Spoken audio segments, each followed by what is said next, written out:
मैं आपको कोई झूठी कहानी नहीं सुनाने वाली हूं। मैं आपको वो सच बताने वाली हूं जिसके आगे हर हॉरर मूवी फीकी पड़ जाती है। ये कहानी शुरू होती है एक चेहरे से, फिर दूसरे से, फिर तीसरे से। ऐसे चेहरे जो आपको रोज दिखते हैं। लेकिन सोचो, अगर एक दिन आपको पता चले कि हर अजनबी आपकी जिंदगी की बातें दोहरा रहा है, आपके सबसे गहरे राज जानता है और आप भाग भी नहीं सकती, तो क्या होगा? मुझे पता है कि ये सब सुनने में अजीब, परेशान करने वाला और शायद पागलपन जैसा लगेगा, लेकिन मैं कसम खाती हूं, जो मैं बताने जा रही हूं वो सच है। ये सब एक चेहरे से शुरू हुआ, या कहूं कई चेहरों से, जो सामान्य लगते थे, मगर उनकी आंखों में कुछ गलत था। 3 महीने पहले मैंने अपने पुराने प्रेमी विक्रम से रिश्ता तोड़ लिया। हम करीब 2 साल साथ थे और ये रिश्ता खत्म करना जरूरी था।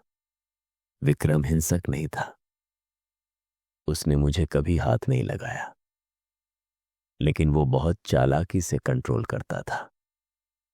वो मेरे फोन की जांच करता, मेरे दिन के बारे में सवाल करता, जैसे मैं कोई इम्तिहान दे रही हूं। उसे छोड़ने के बाद मैंने नंबर बदला, सोशल मीडिया बंद किया और नया घर ले लिया। मुझे लगा अब मैं आजाद हूं। लेकिन फिर एक कॉफी शॉप में कुछ अजीब हुआ। मंगलवार की सुबह थी। मैं अपने नए घर के पास एक छोटी सी दुकान पर रुकी। मैं वहां बस 1-2 बार गई थी। काउंटर पर मेरी उम्र की एक लड़की ने मुस्कुराकर कहा, गुड मॉर्निंग चांदनी। मैं ठिठक गई। चांदनी वो नाम था जो विक्रम मुझे चिढ़ाने के लिए इस्तेमाल करता था। जब भी मैं गुस्सा होती, वो मजाक में कहता, क्या हुआ चांदनी? ये कोई आम नाम नहीं था। मैंने सोचा शायद इत्तेफाक है और चुपचाप कॉफी लेकर चली गई। कुछ दिन बाद मैं ऑफिस जाने के लिए कैब में बैठी।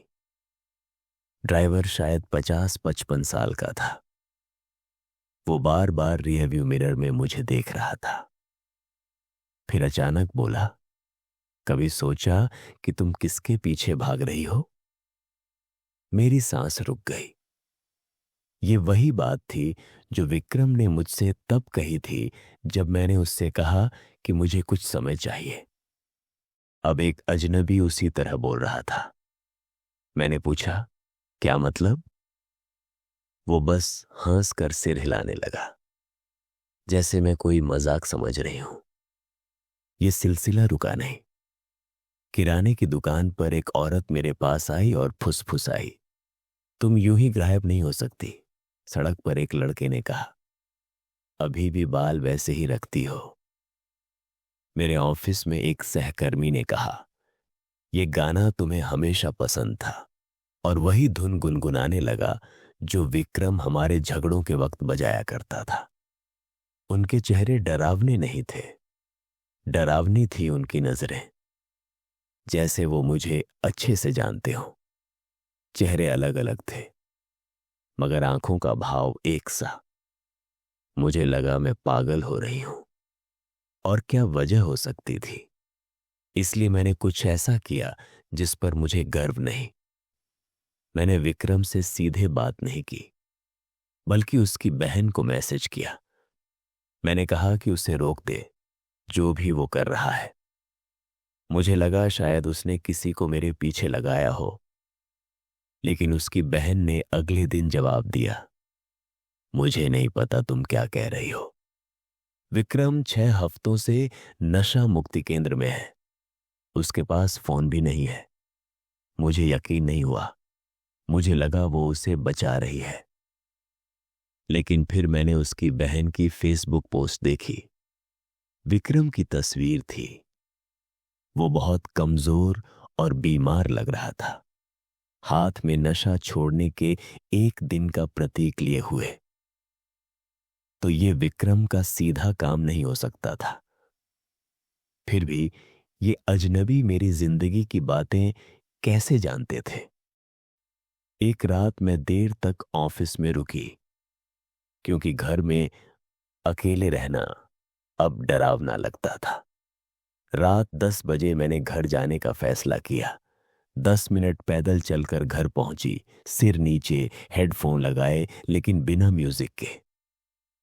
ये आदत डाल ली थी ताकि पीछा करने की आवाज सुन सकूं।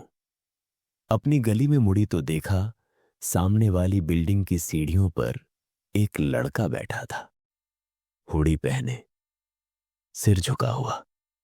मैंने उसे नजरअंदाज करने की कोशिश की, लेकिन तभी उसने कहा, आज रात ठंड है ना चांदनी।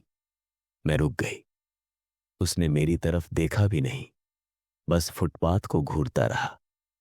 मैं चुपचाप घर पहुंची, सारे ताले बंद किए और घंटों सोफे पर बैठी रही, बस खामोशी सुनती रही। सुबह देखा तो मेरा डोरमैट उल्टा पड़ा था।